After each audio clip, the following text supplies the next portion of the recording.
one of the biggest mistakes people generally make, and I'm guilty of it too, is wishful thinking. You know, like you want something to be true even if it isn't true. And so you ignore the things that, you ignore the real truth because of what you want to be true. This is a very difficult trap to avoid. What does school teach you about money? And the answer is nothing. And that's not a mistake. That's not an accident. I knew that. Most people know that. But the way to keep the poor and middle class working hard is never teach them what the rich know. The book starts and it says, lie number 1, saving money will make you rich. Yeah, it never will. You know that. All taught that as kids. Yeah, because they can print it. Why would you save it and why would you work for it if they can print it faster than you can work for it? A fake teacher is somebody who just wants a job and they'll teach anything. You know, they teach how to shine shoes if you pay them more money. But they really don't know what they're teaching. One of the things I suggest to people, you got to find a real teacher versus a fake teacher. And a fake teacher is somebody who doesn't do what they teach. And a real teacher is doing what they teach every day. You don't need college to learn stuff, okay? Everything is available basically for free. You can learn anything you want for free. It is not a question of learning. I think colleges are basically for fun and to prove you can do your chores, but they're not for learning. Either you work hard for it, or you don't work hard for it. Well, me and my brother, we work hard for our stuff. It don't come easy. In life, you have to work. Either you want to be the shark of the ocean, or the fish of the ocean. And right now, we want to be the shark. Take over everything. Strength, no weakness. Power, you must have to have that mindset. So you're going to come in here and dominate. When you see it, no. Don't put yourself down. Motivate yourself. Keep yourself up, pumped, and ready for any challenge. If you are at home and you're sitting on your couch and you are watching this right now, all I have to say is that this is hard work. I've worked hard for a long time.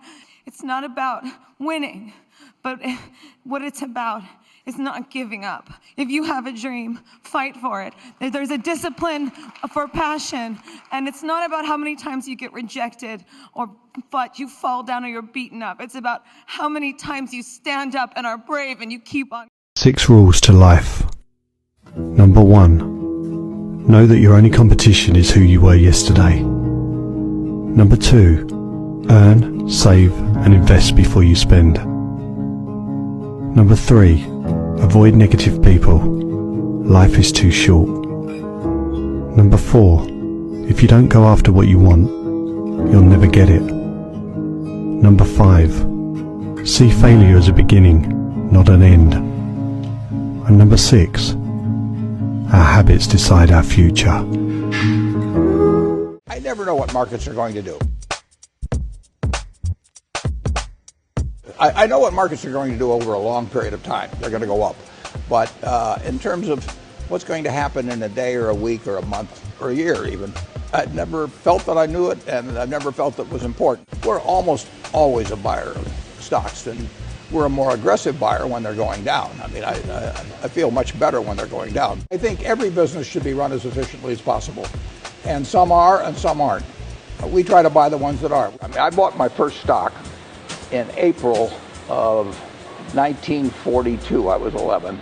Pearl Harbor had happened 3 or 4 months earlier. We were losing the war. I mean, if you want to talk about a bad outlook for the country's not going to go away. The plants aren't going to go away. The people aren't going to go away. The talents aren't going to go away. The country will grow in value over time. Now, who gets it is another question. But